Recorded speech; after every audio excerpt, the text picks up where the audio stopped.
नमस्कार साथियों, स्वागत है आप सभी का एक बार फिर आपके अपने YouTube चैनल जीतू सर की क्लासेस में। मैं जितेंद्र सिंह जीतू एक बार फिर हाजिर हूँ आपके लिए लेकर इंग्लिश ग्रामर की एक नई क्लास लेकर। तो सबसे पहले वो सभी साथी जिन्होंने अभी तक चैनल को सब्सक्राइब नहीं किया है वो चैनल को सब्सक्राइब कर लीजिए, बेल आइकन को प्रेस कर लीजिए ताकि आपको चैनल के अपडेट्स रेगुलरली मिलते रहे। चैनल पे आने वाले वीडियोस को अपने साथियों के साथ भी शेयर कीजिए। ज़्यादा से ज़्यादा लोगों को इस चैनल को सब्सक्राइब करने के लिए बोलिए ताकि ज़्यादा से ज़्यादा लोगों को इस चैनल पर मिलने वाली वीडियोस का फ़ायदा मिल सके। तो आइए साथियों, हम शुरू करते हैं आज की हमारी ये क्लास। और आज की क्लास में जैसे आपको पता है, पिछली क्लास में हमने एक टॉपिक शुरू किया था जिसका नाम था मोडाल्स। आज हम उसी टॉपिक को आगे लेकर चलेंगे। और मोडाल्स में अभी तक हमने किया था विल, शैल, वुड और शुड के यूजेस। तो हम आगे बढ़ेंगे और अगला जो हम सीखेंगे वो होंगे हमारे कैन के यूजेस। कैन कहाँ यूज़ होता है? कैन कहाँ यूज़ होता है? सबसे पहले कैन का इस्तेमाल होता है कहाँ पर? पॉसिबिलिटी को बताने के लिए। पॉसिबिलिटी यानी कि संभावना। कैसी संभावना? कैसी संभावना होती है कैन के साथ? कैन के साथ जिस संभावना को बताया जाता है वो होती है थ्योरेटिकल संभावना। थ्योरेटिकल, सैद्धांतिक, यानी कि जो सिद्धांत पर आधारित अगर कोई संभावना है, अगर उसको हम बताना चाहते हैं तो हम इस्तेमाल करेंगे किसका? कैन का। जैसे एग्जाम्पल के तौर पर एनीवन कैन मेक मिस्टेक्स। अब देखिए, एक सिद्धांत है कि गलतियां किसी से भी हो सकती हैं। तो ऐसी किसी संभावना को अगर हम बताएंगे तो वहां पर क्या आएगा? हमारा कैन। या यूं कह लीजिए, कैन की सहायता से ऐसी संभावना को बताया जाता है जो मैक्सिमाइज होती है, जिसकी संभावनाएं बहुत ज़्यादा होती हैं। तो वहां पर क्या आता है? हमारा कैन आता है। नंबर दो कहाँ पर आएगा कैन? नंबर 2 कैन का इस्तेमाल होता है परमिशन, आज्ञा सूचक वाक्यों के अंदर, जहां पर आज्ञा मांगी जा रही हो या फिर आज्ञा दी जा रही हो। अब ये आज्ञा भी कैसी होती है? ये आज्ञा होती है इनफॉर्मल आज्ञा, यानी कि ऐसी आज्ञा जहां पर फॉर्मेलिटीज ना हो। फॉर्मेलिटीज कौन सी आज्ञा में होती है? जहां पर दोस्ताना आज्ञा होती है। यानी कि अगर आप अपने किसी फैमिली मेंबर से, किसी दोस्त से, किसी रिलेटिव से अगर आप आज्ञा मांग रहे हैं या आज्ञा दे रहे हैं तो वहां पर किसका इस्तेमाल करेंगे आप? वहां पर इस्तेमाल करेंगे कैन का। जैसे आपने अक्सर देखा होगा टीवीज वगैरह में क्या होता है, पूछा जाता है अपने भाई बहन के कमरे में जाने के लिए, कैन आई कम इन? क्या मैं अंदर आ सकता हूं या आ सकती हूं? तो क्या लगाया देखिए हमने यहाँ पर? कैन, क्योंकि ये इनफॉर्मल आज्ञा है। यहाँ पर हमने फॉर्मेलिटी नहीं की है तो उसके लिए किसका इस्तेमाल करेंगे हम? कैन का। आगे कैन का इस्तेमाल और कहाँ होगा? कैन का इस्तेमाल और कहाँ होगा? और होगा अगर हम किसी की एबिलिटी की बात कर रहे हैं। एबिलिटी यानी कि योग्यता, कि किसी के अंदर किसी काम को करने की योग्यता है, वो उस काम को कर सकता है। तो वहाँ पर हम किसका इस्तेमाल करेंगे? वहाँ पर इस्तेमाल करेंगे हम कैन का। जैसे आई कैन टीच यू, कि मैं आपको पढ़ा सकता हूं। ये क्या है? मेरे अंदर एक योग्यता है। अब योग्यता को बताने के लिए किसका इस्तेमाल किया हमने? कैन का इस्तेमाल किया है। आगे क्या है? आगे ऐसा ही कुछ एक और होता है एबिलिटी की तरह ही, वो होता है कैपेसिटी। अब एबिलिटी और कैपेसिटी लगने में एक जैसा लगता है लेकिन दोनों अलग अलग चीज़ें हैं। कैपेसिटी क्या है? कैपेसिटी है शारीरिक रूप से हमारे अंदर किसी काम को करने की कितनी ताकत है उसको बताने के लिए। अगर मानसिक रूप से कोई ताकत हमारे अंदर तो होती है एबिलिटी। शारीरिक रूप से हमारे दम के हिसाब से अगर कोई ताकत है तो उसको बोलते हैं कैपेसिटी। जैसे एग्जाम्पल के तौर पर I can swim across this river, यानी कि कोई भी रिवर है, अगर मैं उस रिवर को तैर के पार कर सकता हूँ तो वो क्या है, मेरे अंदर कैपेसिटी है, मेरा शरीर उतना साथ देगा कि मैं उस नदी को पार कर दूंगा तैर के, तो वो क्या है, मेरी कैपेसिटी है। तो ये होते कैन के यूजेस, कहाँ कहाँ पर होगा, पॉसिबिलिटी को बताने के लिए। कैसी पॉसिबिलिटी, थ्योरेटिकल पॉसिबिलिटी, यानी कि सैद्धांतिक, जहाँ पर कोई सिद्धांत लग रहा हो वहाँ की पॉसिबिलिटी। परमिशन, इनफॉर्मल परमिशन, जहाँ पर हमें फॉर्मेलिटी की जरूरत ना हो वहाँ पर। उसके बाद एबिलिटी, किसी की योग्यता, मानसिक योग्यता को बताने के लिए। कैपेसिटी, किसी की क्षमता को बताने के लिए किसका इस्तेमाल करेंगे हम, कैन का। तो ये थे हमारे सारे के सारे कैन के यूजेस। अब आगे देखिए, अगला हमारे पास क्या है, अगला हमारे पास है कैन का ही पास्ट रूप कह लीजिए आप, वो क्या होता है, कुड। तो अगले जो हम यूजेस करने जा रहे हैं वो क्या हैं, कुड के यूजेस। अब कुड कहाँ कहाँ लगेगा, बस कुछ नहीं, आपको कैन को याद रखना है और कैन के हर यूज को आप क्या कर देना, पास्ट बना देना। जैसे आप कैन के हर यूज़ को पास्ट बना देंगे तो ऑटोमेटिकली क्या हो जाएगा, कुड का यूज़ हो जाएगा। तो सबसे पहला और सबसे बड़ा इसका यूज़ जो होगा वो क्या होगा, पास्ट ऑफ कैन। कि कैन का पास्ट, जैसे मैंने आपको पिछली क्लास में वुड और शुड के दौरान बताया था कि विल और शैल के पास्ट, यानी कि खास तौर पर नरेटिव सेंटेंसेस के अंदर, जो इनडायरेक्ट स्पीच के सेंटेंस होते हैं उनके अंदर अगर आपको कैन लगाना है तो कैन की बजाय आप क्या लगाओगे, कुड लगाओगे। यानी कि पास्ट में अगर कोई ऐसी बात कही गई है जो फ्यूचर के लिए कही गई है या प्रेजेंट के लिए कही गई है तो वहाँ पर कैन की बजाय आप किसका इस्तेमाल कर दोगे, कुड का, जो पास्ट को शो कर रही है। तो पास्ट ऑफ कैन क्या है हमारा, कुड हो जाएगा। जैसे एग्जाम्पल के तौर पर, he said that he could have solved that sum, यानी कि कोई भी एक सम था जिसे कोई सोल्व नहीं कर पाया और उसने क्या कहा कि वो उस सम को सोल्व कर सकता था। पास्ट, कैन का पास्ट क्या हो गया हमारे पास, कुड हो गया। नंबर 2 पे आ जाते हैं हम। नंबर 2 पे क्या आ जाएगा, पॉसिबिलिटी। कैन के अंदर आया था पॉसिबिलिटी। पॉसिबिलिटी कैसी, पॉसिबिलिटी संभावना कैसी, एक तरह से पास्ट की पॉसिबिलिटी। जब पास्ट में कोई संभावना थी, ज़्यादा संभावना थी, तो वहाँ पर क्या आना चाहिए था, कैन की बजाय कुड आना चाहिए था। जैसे he could have won the race, कि वो रेस शायद जीत गया होता, कुछ ना कुछ कारण रहा जिस वजह से वो जीत नहीं पाया। तो संभावना बहुत ज़्यादा थी कि वो जीत चुका होता, जीत गया होता। तो वहाँ पर हम क्या लगा रहे हैं, कैन की बजाय कुड लगा रहे हैं। आगे बढ़ते हैं, अगला कहाँ पर है, अगला वही पास्ट परमिशन। कैसी परमिशन, इनफॉर्मल परमिशन, जहाँ पर फॉर्मेलिटी नहीं है वहाँ पर क्या लगाएंगे हम, पास्ट में अगर वही परमिशन मांग रहे हैं अपने भाई बहन से, दोस्त से, सगे संबंधी से, माता पिता से, तो वहाँ पर हम क्या लगाएंगे, कैन की बजाय कुड लगाएंगे। जैसे could I enter your room when you were not there, कि जब तुम रूम में नहीं थे क्या मैं तुम्हारे कमरे में जा सकता था। पास्ट, तो जब पास्ट में परमिशन मांगी गई है तो वहाँ पर हमने कैन की बजाय क्या लगाया है, कुड लगाया है। आगे बढ़ते हैं हम, आगे कहाँ पर आएगा कुड, आगे देखिए, आगे कुड कहाँ आएगा हमारा, अगर हम पास्ट की एबिलिटी की बात कर रहे हैं तो हमारा नंबर 4 क्या आ जाएगा, पास्ट एबिलिटी। कि पास्ट में किसी के अंदर किसी काम को करने की योग्यता थी, वो उस काम को कर सकता था पास्ट में, अभी नहीं, तो वहाँ पर क्या आएगा, कैन की बजाय कुड आएगा। देखिए कैसे, ही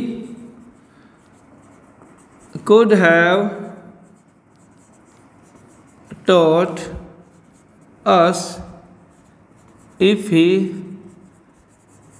हैड बीन हेयर, कि अगर वो यहाँ होता तो वो हमें पढ़ा सकता था। पास्ट में उसकी एबिलिटी थी कि वो पढ़ा सकता था। या फिर अगर हम ये नहीं, if he had been well कर दो यहाँ पर, कि अगर वो ठीक होता है, वो अभी ठीक नहीं है, अच्छी स्वास्थ्य के साथ नहीं है, अगर उसका अच्छा स्वास्थ्य होता तो हमें पढ़ा सकता, उसके अंदर योग्यता थी। तो एबिलिटी को बताने के लिए किसका इस्तेमाल किया हमने? कुड का इस्तेमाल किया। नंबर 5 हमारे पास क्या आ जाएगा? वही पास्ट कैपेसिटी। अगर पास्ट कैपेसिटी की बात कर रहे हैं हम, किसी के अंदर कैपेसिटी थी पास्ट में किसी भी काम को करने की, तो वहां पर भी हम किसका इस्तेमाल करेंगे? कैन की बजाय किसका इस्तेमाल कर देंगे? कुड का, क्योंकि कैन का पास्ट क्या है? कुड है। जैसे he could defeat that wrestler when he was young। अब मान लीजिए कोई भी रेसलर है, एक रेसलिंग करता था, लेकिन अभी वो यंग नहीं है, बूढ़ा हो गया है, और कोई दूसरा रेसलर उसे रेसलिंग करने के लिए आया, तो क्या कहा? देखिए कि वो उस रेसलर को हरा सकता था। कब हरा सकता था? जब वो यंग था। तो यानी कि पास्ट में उसके अंदर ऐसा करने की कैपेसिटी थी, लेकिन अभी क्योंकि वो यंग नहीं है, उसके अंदर वो कैपेसिटी नहीं है। तो पास्ट कैपेसिटी के लिए किसका इस्तेमाल करेंगे हम? कैन की बजाय कुड का इस्तेमाल करेंगे। तो ये हो गए सारे के सारे हमारे कैन के यूजेस। आगे बढ़ जाते हैं हम। आगे कैन के बाद जो अगला मोडाल हमारे पास आ जाता है, वो आ जाता है क्या? मे। कैन से अगला मोडाल हमारे पास क्या आ गया? मे। अब मे कहाँ कहाँ लगेगा? सबसे पहले देखिए नंबर वन क्या है? पॉसिबिलिटी। अब कंफ्यूज नहीं करना है। बहुत सारे बच्चे सोचेंगे कि पॉसिबिलिटी तो अभी हमने कैन में पढ़ा था, मे में फिर से आ गया। कैन में हमने पढ़ा है थ्योरेटिकल पॉसिबिलिटी। अगर थ्योरेटिकल पॉसिबिलिटी जो सिद्धांत पे आधारित पॉसिबिलिटी है, तो वहां पर क्या आएगा? कैन आएगा। लेकिन अगर आमतौर पर कोई पॉसिबिलिटी है, तो वहां पर कैन की बजाय क्या आएगा? मे आएगा। जैसे इट में रेन टुडे, कि आज बारिश हो सकती है। इसके पीछे कोई सिद्धांत नहीं है, लेकिन किसी न किसी वजह से हमें लग रहा है उसके होने की संभावना है, तो हम क्या बोल रहे हैं कि आज बारिश हो सकती है। तो इसलिए क्या आ गया? पॉसिबिलिटी। नंबर दो हमारे पास क्या है? नंबर 2 होता है ऑप्टेटिव सेंटेंसेस। ऑप्टेटिव सेंटेंस कौन से होते हैं? इच्छा सूचक वाक्य। जहां पर हम किसी के लिए इच्छा मांग रहे हैं, एक आशीर्वाद मांग रहे हैं, एक दुआ मांग रहे हैं, वहां पर हम किसका इस्तेमाल करेंगे? वहां पर हम इस्तेमाल करेंगे किसका? मे का। देखिए किस तरह से, जैसे आप अक्सर पढ़ते हो इस तरह के sentences, may you live long.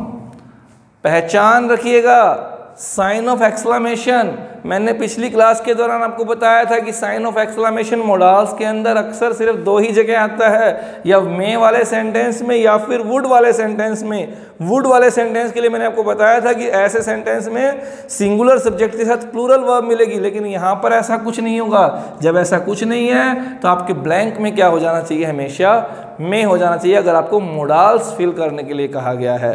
तो ये था हमारा इसका दूसरा यूज। तीसरा यूज देखते हैं हम। मे और कहाँ आता है? मे कहाँ आता है? मे आता है फॉर्मल परमिशन के लिए। अगर आपको फॉर्मली किसी से परमिशन मांगनी है, तो वहां पर आप क्या लगाओगे? मे लगाओगे। किस तरह से? जैसे देखिए, अक्सर आप अपने टीचर से जब परमिशन मांगते हैं, तो आप क्या बोलते हैं? मे आई कम इन सर, क्या मैं अंदर आ सकता हूं सर? अब क्योंकि फॉर्मल हो गया, सर के साथ आप फॉर्मेलिटी वाली बातें करते हो, औपचारिक बातें करते हो, और औपचारिकताएं जहां आ जाएंगी वहां पर क्या आ जाएगा? मे आ जाएगा। ध्यान रखना है, गलत नहीं करना इन चीज़ों को। नंबर 4 पे हमारे पास क्या है? नंबर 4 पे हमारे पास है एक तरह के कंडीशनल सेंटेंसेस। ऐसे सेंटेंसेस जिनके अंदर सो दैट आ जाए। क्या आ जाए? सो दैट आ जाए।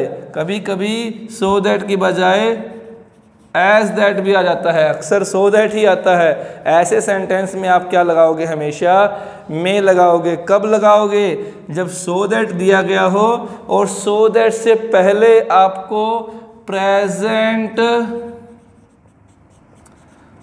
इंडेफिनाइट टेंस यानी कि वर्ब की फर्स्ट फॉर्म या फिर फर्स्ट फॉर्म के साथ एस या ईएस दिया गया हो और इसके बाद आपको मोडाल्स का कोई ब्लैंक फिल करने के लिए कहा गया हो, तो उस ब्लैंक में आप क्या फिल कर दोगे, में फिल कर दोगे। मैंने बताया है आपको मोडाल्स के साथ हमेशा क्या आती है, वर्ब की फर्स्ट फॉर्म आती है। तो देखिए सो दैट से पहले आपको प्रेजेंट इंडेफिनाइट दिखाई दिया, सो दैट के बाद जहां पर भी ब्लैंक में आपसे मोडाल्स फिल करने के लिए कहा गया वहां पर आपको क्या फिल कर देना है, में फिल कर देना है। एक एग्जाम्पल के साथ हम इसको समझ लेते हैं। हमारा जो रूल नंबर 4 है, देखिए क्या है।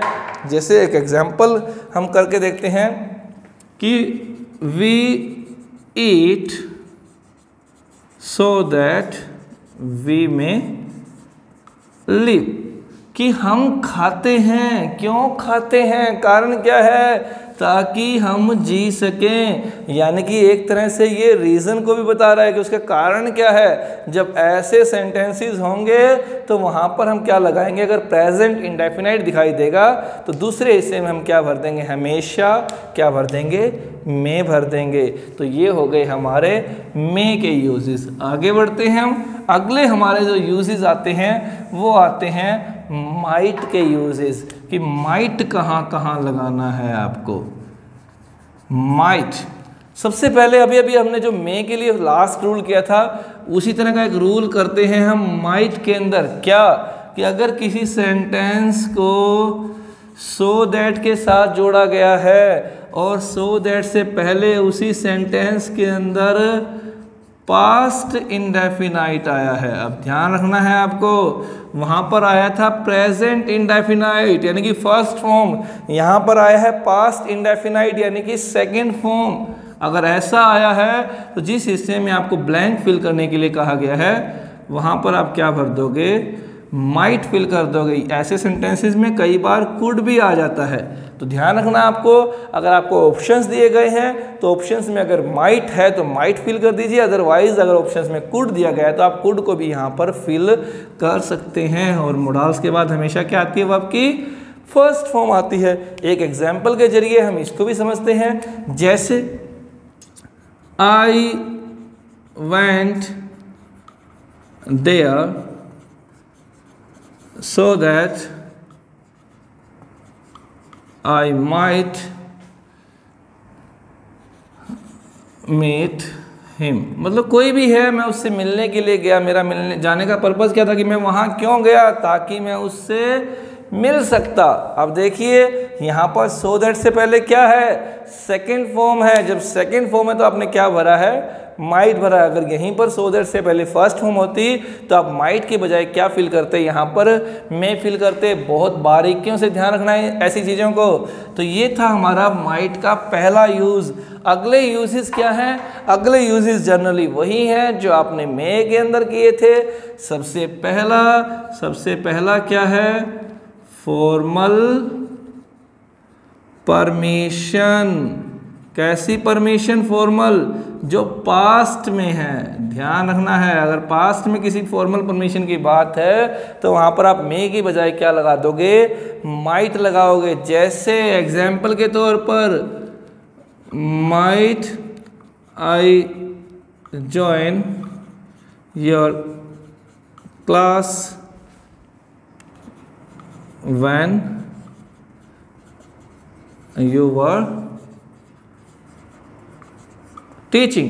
अब देखिए यू वर टीचिंग, यहाँ आपको देख लेना है पास्ट है। जैसे ही पास्ट है इसका मतलब ये परमिशन कहाँ चली गई है, पास्ट के लिए पूछ रहा है कि क्या मैं आपकी क्लास को ज्वाइन कर सकता था। कब कर सकता था, जब आप पढ़ा रहे थे। पहचानना है, पास्ट की वर्ब दी हुई है, पास्ट की वर्ब यानी कि पूरा सेंटेंस पास्ट में है। जब पूरा सेंटेंस पास्ट में है तो परमिशन किससे मांगी जाएगी, हमेशा माइट से मांगी जाएगी। अगर वो परमिशन फॉर्मल होगी तो फॉर्मल परमिशंस माइट के साथ मांगी जाती हैं। नंबर 2, पहला हमने वो कर लिया था, एक्चुअल में हमारा ये नंबर 3 है, हम इसको नंबर 2 दे देते हैं और ये हमारा क्या हो जाएगा नंबर 3। नंबर 3 हमारे पास क्या है, नंबर 3 हमारे पास है, इसके लिए हम बोल देते हैं क्या, रिमोट पॉसिबिलिटी। रिमोट पॉसिबिलिटी यानी कि बहुत ही कम संभावना, ना के बराबर संभावना अगर किसी चीज़ की है तो वहाँ पर हम क्या लगाएंगे, माइट, यानी कि कोई ऐसी संभावना है जिसके बारे में हम श्योर नहीं है तो वहाँ पर हम क्या लगाएंगे, हमेशा माइट। जैसे he might win the race but seeing his physical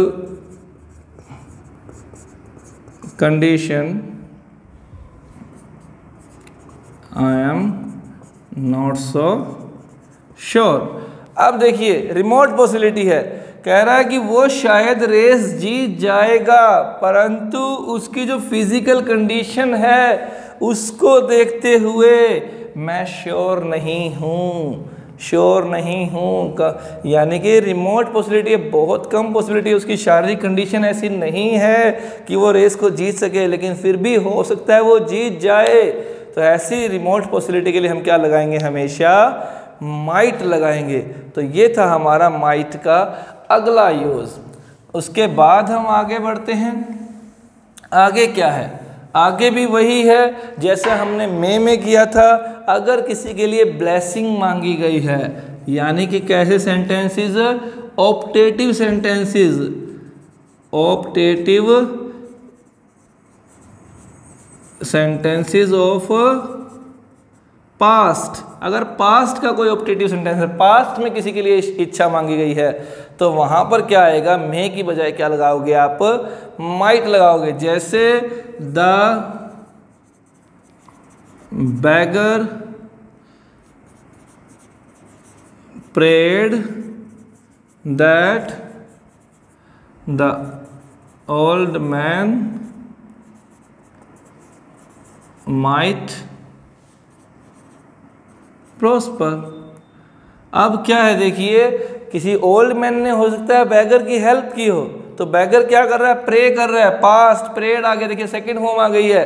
तो यहाँ पर जब आपको ब्लैंक दिया गया तो उस ब्लैंक में आपको क्या लगाना था, माइट। क्यों लगाना था, क्योंकि चीज़ पास्ट में जा रही है, क्योंकि पास्ट में उसके लिए दुआ मांगी गई है। जब पास्ट में दुआ मांगी जाएगी तो क्या आएगा, हमेशा माइट। इसको एक तरीके से और समझ लीजिए, हमेशा जब भी सेंटेंस डायरेक्ट स्पीच का होता है या जनरल सेंटेंस होता है, अगर वो ऑप्टेटिव है तो ऑप्टेटिव सेंटेंस के एंड में आपको साइन ऑफ एक्सक्लामेशन लगा हुआ मिलेगा। लेकिन अगर कोई भी ऑप्टेटिव सेंटेंस आपका इनडायरेक्ट स्पीच के अंदर है, जैसे कि ये है, दैट से जुड़ा गया, देखिए आपने नरेशन पढ़ी होगी, अगर दैट से जुड़ा गया है और इनडायरेक्ट स्पीच में है तो वहाँ पर हमेशा क्या होता है, वो साइन ऑफ एक्सक्लामेशन हट जाता है। अब जब ऐसा होगा तो आपको देखना है कि सेंटेंस ऑप्टेटिव है लेकिन साइन ऑफ एक्सक्लेमेशन नहीं है, तो जाहिर सी बात है आपको में नहीं लगाना, आपको क्या लगाना है, माइट लगाना है। तो ये थे आपके माइट के यूजेस। आगे बढ़ते हैं हम। अगला जो मॉडल हमारे पास है वो है हमारे पास क्या, मस्ट। मस्ट नाम से ही समझ जाइए, मस्ट यानी कि कंपल्सरी, मस्ट यानी कि नेसेसरी, मस्ट यानी कि जरूरी।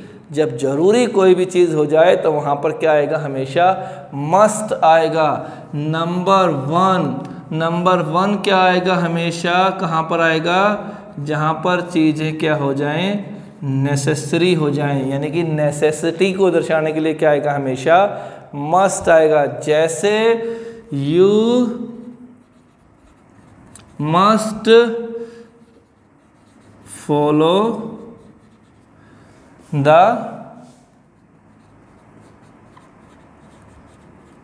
इंस्ट्रक्शंस, कि आपको कोई भी इंस्ट्रक्शंस दी जाती हैं तो आपको कहा गया नेसेसरी है कि आपको उन इंस्ट्रक्शंस को फॉलो करना बहुत ज़रूरी है। जब बहुत ज़रूरी हो जाएगा तो क्या आएगा, हमेशा मस्ट आएगा। नंबर दो क्या है, अगर आपको किसी काम से प्रोहिबिट किया गया है, यानी कि मना किया गया है, मनाही है, सख्त मनाही है, तो वहाँ पर क्या आएगा, हमेशा मस्ट आएगा। जैसे you must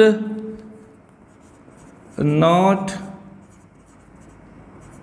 touch those live wires, यानी कि कहीं पर भी कोई तारे हैं। लाइव वायर्स का मतलब क्या होता है, ऐसी तारें जिनमें करंट दौड़ रहा है, तो आपको उन तारों को नहीं छूना चाहिए। छुएंगे तो क्या होगा, दोबारा छूने के काबिल नहीं रहेंगे। तो यहाँ पर क्या आ जाएगा, हमारा मस्ट आ जाएगा, आपको प्रोहिबिट किया गया है, आपको मना किया गया है। नंबर 3 हमारे पास क्या है, नंबर 3 हमारे पास हमने शुड में एक चीज़ की थी, क्या की थी, मोरल ड्यूटी। तो यहाँ पर भी ऐसी ही कोई मोरल ड्यूटी जिसको मानना आपके लिए बहुत आवश्यक हो जाएगा, ये ध्यान रखना है आपको। जहाँ पर किसी भी मोरल ड्यूटी को मानना आपके लिए बहुत ज़्यादा ज़रूरी हो जाएगा, वहाँ पर क्या लगाना है आपको, शुड नहीं लगाना है, मस्ट लगाना है। जैसे एग्जाम्पल के तौर पर, we must follow the rules, rules आ जाए, ला आ जाए, जब ऐसा कोई भी सेंटेंस दिखाई दे आपको जिसमें रूल का जिक्र है, ला का जिक्र है, तो वो समझ लीजिए आपको मानना ही है।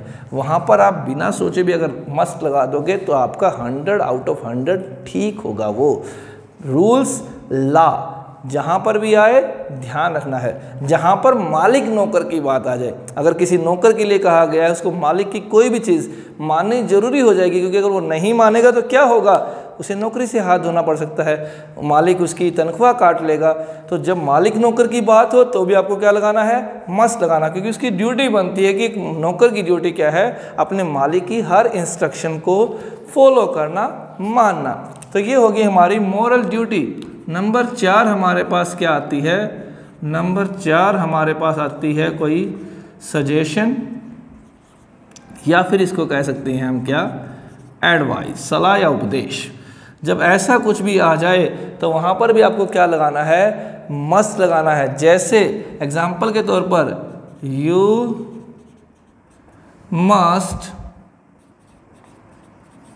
Consult a good doctor, otherwise you will die.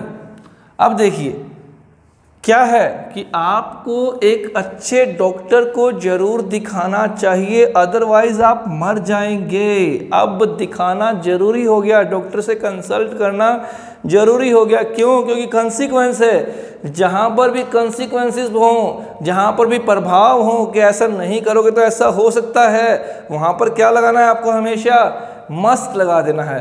तो ये थे हमारे मस्ट के यूजेस। आगे बढ़ते हैं हम। आगे मस्ट के बाद हमारे पास जो अगला मॉडल आता है वो आता है क्या, हमारा आउट टू। आउट टू क्या है?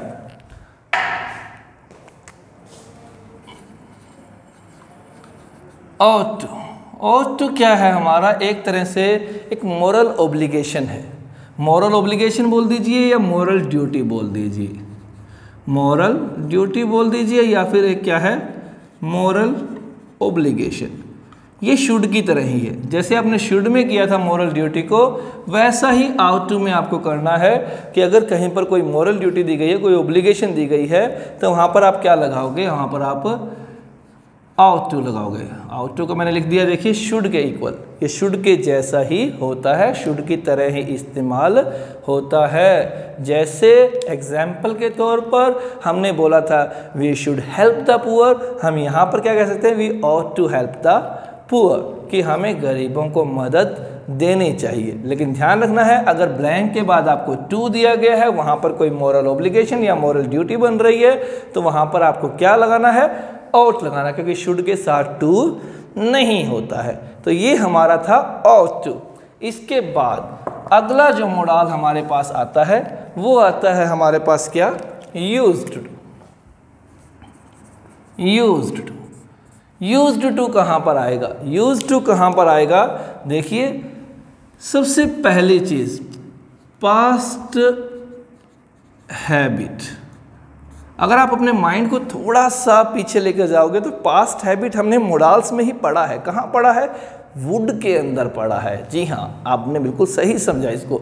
अब वुड में पास्ट हैबिट आई थी, यानी कि अगर आप पास्ट की कोई आदत बताना चाह रहे हैं तो वहाँ पर आपको क्या लगाना होता है? वुड लगाना होता है। लेकिन साथ में आप क्या लगा सकते हैं? यूज टू भी लगा सकते हैं। तो पास्ट हैबिट के लिए यूज टू का इस्तेमाल होता है। जैसे ही यूज टू टेल लाइज, कि वो झूठ बोलने का आदी था, उसकी आदत थी झूठ बोलना। तो पास्ट हैबिट के लिए हमने क्या लगाया है? यूज टू लगाया है। उसके बाद नंबर दो पे कहाँ पर आएगा यूज टू? ये आपको ध्यान रखना है। कहाँ पर आता है? Past presence of any object. अगर किसी भी चीज़ की हम पास्ट प्रेजेंस बताना चाहते हैं कि पास्ट में ऐसा कुछ होता था कहीं पर भी, तो वहाँ पर हम क्या लगाएंगे? यूज टू लगाएंगे। जैसे मान लीजिए आपका जहाँ घर है उस घर के सामने एक पेड़ होता था, नीम का पेड़, बरगद का पेड़, किसी भी चीज़ का एक पेड़ होता था, और उस पेड़ के बारे में आप बात करें कि हमारे घर के सामने एक पेड़ होता था, अभी नहीं है, पास्ट प्रेजेंस है, तो वहाँ पर क्या आएगा? शुड आएगा। कैसे? देखिए एग्जाम्पल के तौर पर there used to be a big tree in front of a house, कि हमारे घर के सामने एक बड़ा पेड़ होता था, है ना। देखिए यूज्ड, पास्ट प्रेजेंस किसी भी चीज़ की, पेड़ की है, बिल्डिंग की है, स्कूल की है, हॉस्पिटल की है, किसी भी चीज़ की अगर आप पास्ट प्रेजेंस बताना चाह रहे हैं तो वहाँ पर आप क्या लगाओगे? हमेशा यूज टू लगाओगे। तो ये था हमारा यूज्ड टू का यूज। आगे बढ़ते हैं हम। आगे क्या है हमारे पास? अगला हमारे पास है डेयर। डेयर नाम से समझ जाइए। डेयर एक गेम खेलते हैं बच्चे, ट्रूथ और डेयर। डेयर यानी कि हिम्मत, डेयरिंगनेस, इसको एक बड़ा शब्द दिया जाता है हिंदी में, दुस्साहस। दुस्साहस यानी कि किसने हिम्मत की ऐसा करने की, वहाँ पर क्या आएगा? हमेशा डेयर आएगा। तो इसका पहला यूज ही ऐसा है। पहला यूज क्या है? क्या है? To question about daringness. Daringness यानी कि हिम्मत के बारे में सवाल करने के लिए। जितनी लड़कियां चैनल से जुड़ी हुई होंगी, आप ध्यान से सुनिए, आपके बहुत काम का है। लड़कियां अक्सर इस तरह के डायलॉग्स बोलती हैं फिल्मों में, सीरियल्स में, एक्चुअल लाइफ में भी। कैसा डायलॉग? देखिए, अभी आपको देखते ही पता लग जाएगा। How dare you touch me. आया कुछ ध्यान में? फिल्मों में बोला था ना, how dare you touch me, तेरी क्या हिम्मत हुई तूने मुझे छू दिया। How dare you enter my room, how dare you take my bike, कि तेरी क्या हिम्मत हुई तूने मेरी बाइक को छेड़ दिया, तेरी क्या हिम्मत हुई तू मेरे कमरे में घुस गया। तो जहाँ पर इसी डेयरिंगनेस से सवाल किया जाएगा वहाँ पर क्या आएगा? हमेशा डेयर आएगा। समझ गए? बहुत आसान है, ध्यान रखना है बस। अगला क्या है? देखिए अगला है, अगर आपको बताना है क्या? लैक ऑफ डेयरिंगनेस, कि हिम्मत का न होना बताना है आपको, कि ऐसा करने की हिम्मत नहीं है, तो भी क्या आएगा? डेयर आएगा। फिर से देखिए क्या है? बाथरूम में कॉकरोच है, कौन नहीं जाएगा बाथरूम में? क्या कहा? लड़कियां नहीं जाएंगी, लड़के भी होते हैं बहुत सारे ऐसे ही। जी हाँ, तो जहाँ डर की बात आ रही है कि मेरे अंदर ऐसा करने की हिम्मत नहीं है, कि वहाँ पर तो एक फ्रॉग बैठा है, मेंढक बैठा है, छिपकली है, मैं वहाँ नहीं जा सकता, अंधेरा कमरा है, अंदर नहीं जा सकता, डेयरिंगनेस की बात है, वहाँ पर क्या आएगा? हमेशा वहाँ पर आएगा क्या? डेयर। जैसे I dare not mess with him, कोई भी है हमसे तगड़ा है, जहाँ हमसे तगड़ा वहाँ क्यों करना झगड़ा। तो देखिए कि मेरी हिम्मत नहीं है कि मैं उससे उलझूं, उससे झगड़ा करूं, ऐसी मेरी हिम्मत नहीं है। जहाँ हिम्मत नहीं है वहाँ पर क्या आएगा, डेयर आएगा।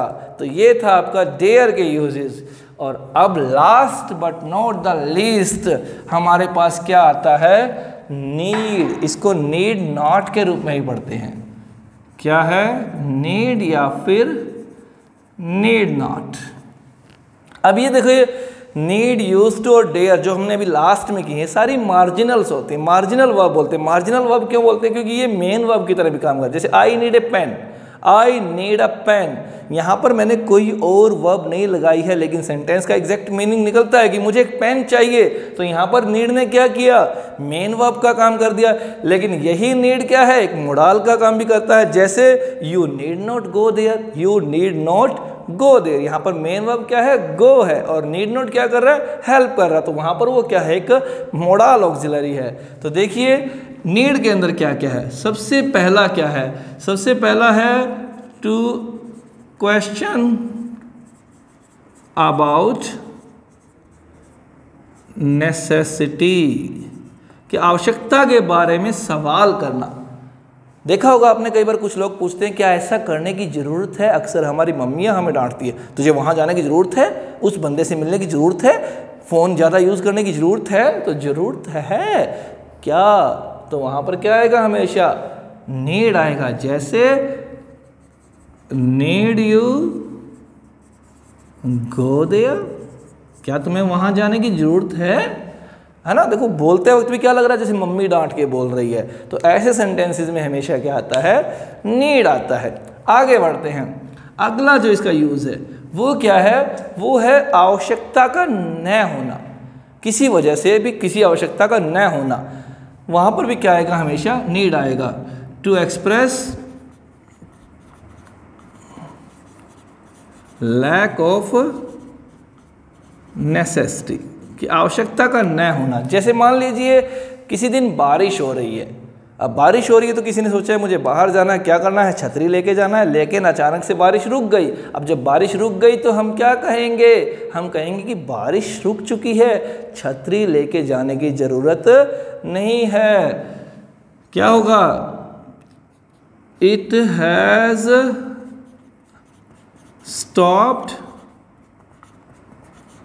Raining, you need not carry